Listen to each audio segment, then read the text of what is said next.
안녕하세요. 결혼한 지 3년 만에 이혼한 30대 여성입니다. 이혼한 지는 이제 막 반년이 넘었고요. 그런데 여전히 저도 모르게 왜 나한테 이런 일이 생겼을까 하고 상념에 빠지곤 해요. 살다 보면 한 번쯤 똥 밟는 날도 있는 거라고 그렇게 생각하고 잊어버리려고 하는데 그게 생각만큼 쉽지가 않거든요. 그래서 차선책으로 선택한 게 남들에게 제 이야기를 해보는 거예요. 후련하게 부정적인 감정을 털어내는 것도 꽤 괜찮은 방법 같아서요. 남편을 만나기 전, 저는 대기업은 아니었지만 그래도 비교적 이름난 회사를 다니던 직장인이었습니다. 커리어에 대한 욕심이 있다 보니 주변은 둘러보지 않고 오로지 경주마처럼 앞만 보고 달리는 사람이었고요. 그리고 그렇다 보니 결혼은커녕 연애 한번 제대로 해보지 못하고 어느새 30을 넘겼는데 그럼에도 불구하고 급하다는 생각은 안 들대요. 그래서 나는 결혼하고는 크게 인연이 없는가 보다 했었는데 생각지도 못한 어쩌면 평생 나와 같이 늙어갈지도 모르겠다 생각했던 단짝 친구가 어느 날 갑자기 시집간다며 청첩장을 주는 게 아니겠어요? 정말이지 그때 제가 받은 충격은 뭐랄까. 누구보다 빨리 앞으로 달려나가고 있다고 생각했는데 어쩌면 나만 뒤처지고 있었던 건 아닐까 싶은 게 그리고 그때부터 정말 마음이 조급해지더라고요. 나도 더 늦기 전에 내 짝을 만나야 한다 그런 나름대로 강박이 생긴 것처럼 말이죠. 그런데 그런 제 마음을 제 후배가 눈치라도 챘던 건지 자기가 아는 오빠 중에 너무 괜찮은 사람이 있어서 그런다며 소개팅 자리를 만들어 주었고 그렇게 만나게 된 사람이 남편이었어요. 남편은 당시 식당에서 일을 하고 있었는데 말하기로는 시부모님이 향후 몇 년 이내에 은퇴를 하실 예정이고 그러면 자기가 물려받게 될 거라고 했습니다. 그래서 원래는 주말에만 도와드리곤 했었는데 저와 만나기 얼마 전 아예 회사를 관두고 식당 일에 뛰어들었다고 하더라고요. 그러면서 자기 이야기를 늘어놓는데 솔직히 처음에는 좀 별로다 싶었어요. 제 이야기를 들어주기보다는 자기 얘기를 하기에 바쁜 사람 같았으니까요. 하지만 대화를 좀 더 나눠보니 가족애도 있고 책임감도 있고 속이 깊은 사람 같더라고요. 그래서 남편이 한 번 더 만나고 싶다 했을 때 그러자 했네요. 그리고 그 이후로 몇 번의 만남을 더 갖게 되었고 그 인연이 이어져 부부의 연까지 맺게 되었죠. 남편과 결혼하던 당시 시댁에서 2억을 해주셨고 친정에서도 그와 비슷한 수준으로 지원을 해주셨습니다.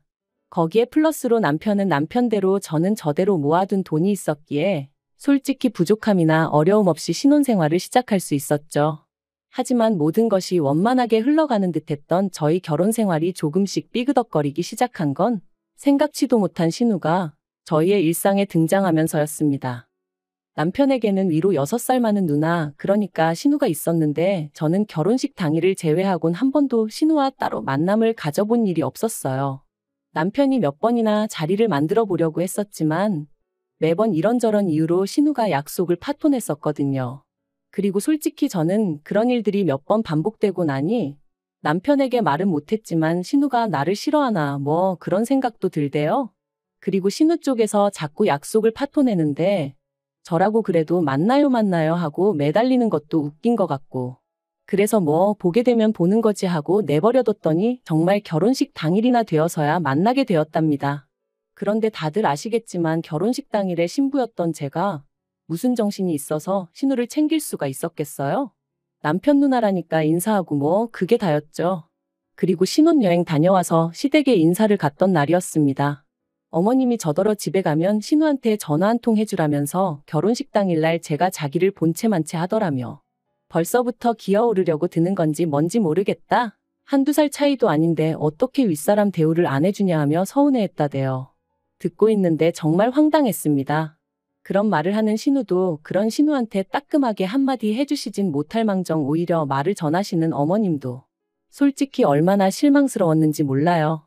하지만 그때만 하더라도 이제 갓 시집 온 입장이었던 만큼 제 목소리를 크게 내고 싶은 생각은 없었습니다.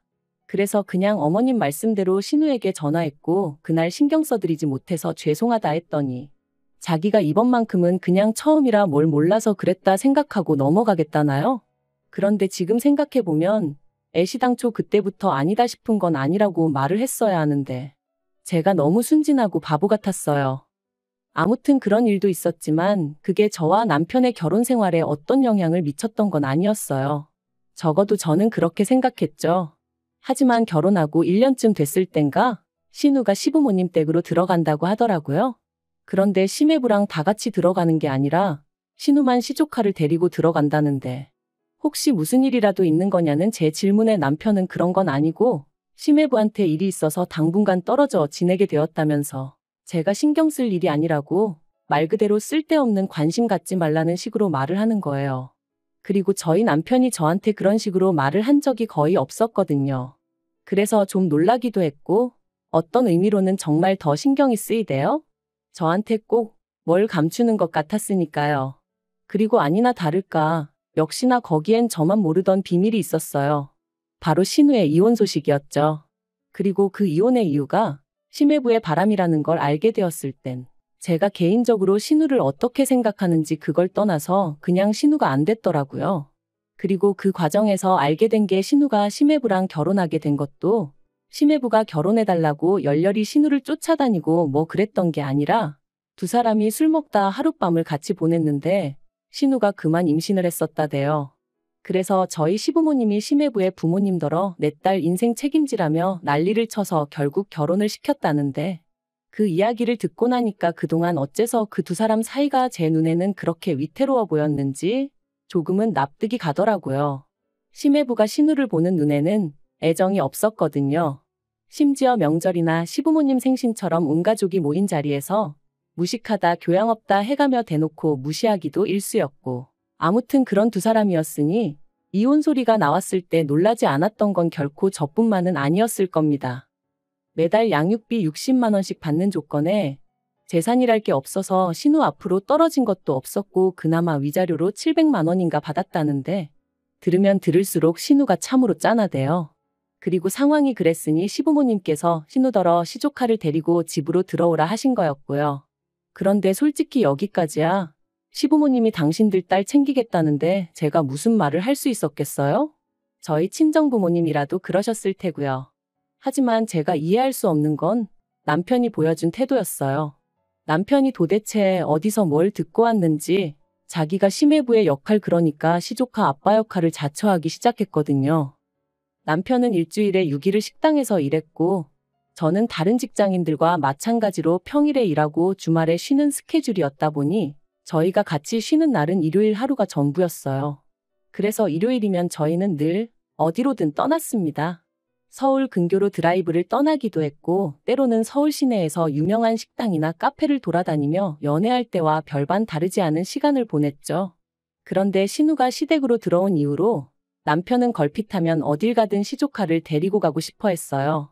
게다가 장소나 일정도 7살 난 남자아이가 무엇을 좋아하는지에 맞춰지기 시작했달까요? 그리고 저라고 처음부터 반대를 했던 건 아닙니다. 남편이 쉬는 날엔 신우가 식당에 나가서 시부모님을 도와 일을 했으니 제가 생각해도 시조카가 좀 쓸쓸하겠구나 싶어서 처음엔 남편이 하자는 대로 따라줬었죠. 그런데 그렇게 한두 달 시간이 흐르고 나니까 일단 쉬는 날이 쉬는 날처럼 느껴지지가 않았고 이러다 우리 둘만의 시간은 언제 가질 수 있을까 싶은 게 남편에게 점점 서운한 마음이 들더라고요. 또 한편으론 어린애를 상대로 이런 생각을 하는 제 자신이 한심해서 스스로에게 짜증도 많이 났죠. 아무튼 고민 끝에 결국 남편에게 이제 시조카를 데리고 나가는 건 그만했으면 좋겠다고 어렵게 말을 꺼냈습니다. 그런데 남편은 저더러 지금 어린애를 질투라도 하는 거냐며 유치하다 하더니 그러면 저는 혼자 집에 있으라대요. 자기는 어쨌든 시조카가 안쓰러워서 나 몰라라는 못하겠다면서 말이죠. 그리고 전 이런 남편의 반응에 꽤 충격을 받았습니다. 하다못해 저를 어떻게든 달랜다던가 설득을 한다던가 그런 과정도 없이 저랑 시조카 중에 시조카를 딱 선택했다는 자체가 너무 서운했거든요. 그리고 그날 이후로 정말 저는 혼자 집에 남았고 남편은 시조카를 데리고 나가더군요. 그런데 그 상황 자체보다 더 황당했던 건 바로 그 다음 주부터는 신우까지 합세하여 셋이 외출을 했다는 거예요. 사실 신우가 일을 하니까 시조카 혼자 있게 하기가 뭐해서 남편이 데리고 다녀도 뭐라고 안 했던 건데 남편이랑 시조카 그리고 신우까지 누가 보면 셋이서 한 가족인 줄 알게끔 그렇게 주말마다 나가니 어처구니가 없더라고요. 그래서 남편한테 이제 보니 신우도 쉬는 거고 그럼 신우가 시조카를 챙기면 되는 거지 당신까지 같이 나갈 필요가 있냐니까 여자 혼자 애 데리고 다니면 사람들이 무시한대요. 그리고 신우가 지금 심리적으로 많이 위축되어 있기 때문에 남자인 자기가 옆에서 같이 다녀줘야 안심을 한다나요? 정말이지 듣는데 기도 안 차더라고요. 제가 남편더러 말도 안 되는 소리 좀 하지 말라고 했어요. 삼촌으로서 조카 챙겨주고 동생으로서 누나 챙겨주고 그러고 싶은 마음은 알겠지만 남편 역할부터나 제발 좀 똑바로 하란 말과 함께요. 그런데 이 이야기가 어머님 귀에 들어갔고 저는 정말 말 그대로 호되게 욕을 먹었습니다. 어머님께서 저더러 왜 이렇게 신보가 못돼 먹었냐면서 남매 사이를 갈라놓으려고 하는 거냐며 정말 실망이라셨거든요. 그래서 제가 어머님한테 제 입장도 이해를 좀 해달라고 하소연을 했습니다. 남편이 식당일 마무리하고 집에 오면 11시고 그럼 저희는 1시간도 채 같이 보내지 못한다. 그러다 만나는 게 일요일인데 언젠가부터 신우랑 시조카까지 남편이 챙긴다고더니 정작 부부로서 저희가 같이 함께 보낼 시간이 없다. 어머님도 여자고 아내이시면서 이런 제 마음은 왜 이해를 못 해주시냐. 그리고 저는 솔직히 제가 이렇게까지 이야기를 하면 어머님이 미안하다. 내가 미처 거기까진 생각을 못했다. 내가 네 신우고 네 남편이고 알아듣게 잘 이야기해보겠다 뭐 이런 식으로 나와주실 줄 알았어요. 그런데 제가 드라마를 너무 많이 봤던 걸까요? 아니면 이상과 현실을 구분 못하는 바보 천치였던 걸까요? 어머님이 보여주신 반응은 제 예상과는 완전히 달랐습니다.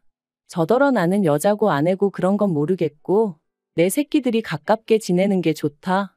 누구건 간에 내 딸한테 상처 주는 꼴 이제는 못 본다. 그게 내 며느리라고 해도 나는 용서 못한다. 도무지 대화가 통하지 않는다는 게 이런 거구나 싶었어요. 그래서 어머님 뜻 잘 알겠다고 그러고 집으로 돌아왔습니다. 집에 돌아와 곰곰이 생각을 해봤는데 도무지 감당을 못하겠더군요. 막말로 신우가 재혼을 하지 않는 한 언제까지라도 이런 생활이 이어질 것만 같았고 그럼 도대체 우리 애는 언제 갔지? 그런 생각도 들고 설령 제가 애를 낳는다고 한들 우리 애가 시조카한테 치이지 말란 법이 있나 싶기도 하고 생각할수록 말 그대로 머리가 터질 것처럼 아팠어요. 그리고 그렇게 며칠 동안 어디다 말도 못하고 혼자 끙끙 앓다가 결국 남편에게 헤어지자 했습니다. 당신이 그렇게 가족을 끔찍히 생각하는 줄 몰랐다고. 그런데 나는 아직 당신에게 진짜 가족이 아닌가 보다고. 그러니 내가 빠져주겠다 했어요. 그런데 남편이 그제서야 자기가 평생 신우나 시조카 뒷바라지를 하겠다는 것도 아닌데 왜 이렇게 예민하게 반응하냐며 신우가 불쌍하지도 않냐? 조금만 참아라 그러더라고요. 죽어도 서운했냐 미안하다 그런 말은 안 하고. 그래서 그냥 아니라고 원 없이 챙겨주라 했어요. 솔직히 언젠가부턴 신우가 본처 같고 제가 첩 같은 기분까지 들어서 더는 신경 쓰기도 싫고 여러 가지로 마음이 떠났던 것 같아요. 그런데 남편은 마지막까지도 네가 이런 식으로 나오면 우리 누나가 얼마나 불편하겠냐. 가뜩이나 힘든 사람 더 힘들게 해야겠냐. 너 연애할 때만 하더라도 남들한테 친절하고 상냥해서 내가 그게 좋아서 너랑 결혼하기로 한 건데 이게 네 진짜 본 모습이냐 그러더라고요. 정말이지 그런 말을 짜증스럽게 짓거리는 남편을 보고 있자니 나를 이해해줄 생각은 요만큼도 없구나 싶으면서 완전히 정이 떨어져 버렸죠. 그리고 그렇게 저희는 결국 이혼했습니다. 결혼하고 3년 만에 이혼녀가 된 거죠. 협의 이혼했고 그제서야 어머님이 저더러 너는 왜 이렇게 극단적이니? 네 신우가 너한테 말은 안 해도 속으로 얼마나 고마워하는데 이러니? 이러면 네 신우가 마음이 얼마나 불편하겠니? 그런데 제가 마음을 바꾸질 않으니 이번엔 어머님께선 기어이 내 아들을 이혼남을 만드냐며 저를 가만 안 두겠다 하셨는데 정말이지 그 과정에서 제가 들은 말들은 다시 떠올리기도 싫을 만큼 잔인하고 수준 없고 무식하기 짝이 없었네요. 그래도 뭐 결국 이렇게 남남이 되었습니다. 그리고 지금도 제 선택에 저는 요만큼의 후회도 없어요. 오히려 자유롭게 사람들도 만나고 주말에 늘어지게 잠도 자고 무엇보다 신경 쓰이게 하는 거지 같은 것들이 주변에 없으니 살맛 나는 요즘이랍니다. 한편 이혼 후 남편은 시댁에 들어갔어요. 그러니까 마침내 시댁은 온 식구들이 다시 모이게 된 거죠. 그리고 이건 좀 쓸데없는 소리 같은데 결혼했다가 돌아온 두 자식들을 보고 계신 어머님 아버님은 이제 어떤 기분이실까요? 여전히 어머님 눈에는 가깝게 지내는 남매라서 보기 좋고 서로 돕고 사니 뿌듯하고 그럴까요? 제가 어머님이면 어지간히 속 터질 것 같은데 말이죠. 뭐 아무튼 저와 같은 피해자가 생기지 않도록 두 남매가 오손도손 알콩달콩 평생 서로 의지해가며 살아가길 기도해줘야겠어요.